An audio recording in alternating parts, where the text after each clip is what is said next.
Can you feel the heat? Summer na naman! As a grocery owner like me, I'm sure you want to learn practical tips in keeping your stocks fresh, lalo na ngayong tag-init. But before that, tindahan story time muna! Dati akong OFW sa Saudi as a registered nurse. Iba talagang pakiramdam kapag malayo sa pamilya.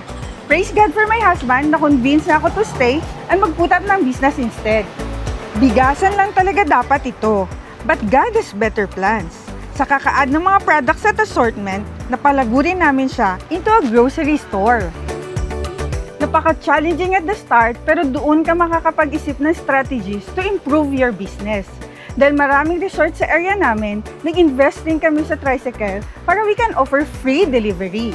Nag-door-to-door din kami to distribute flyers and advertise our store as their one-stop shop for grocery stocks.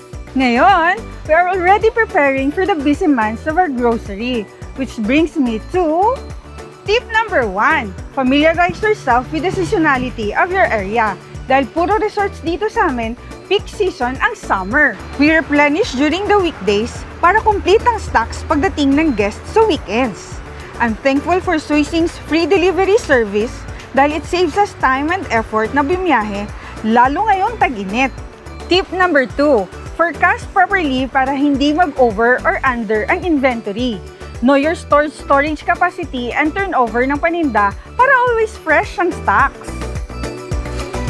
At ang pinaka-importante, tip number 3, practice FIFO. First in, first out dapat ang mga paninda para hindi nagtatagal sa shelves. Iwas expiry at sira na rin ngayong summer season. Dahil dito sa grocery, nag-venture kami sa resort at nakapagpundar ng sarili naming bahay. Kaya I believe na pag may kasamang pagmamahal sa ginagawa mo, magiging successful ka. I am Beth and this is my husband Renan. Happy summer mga kasuising!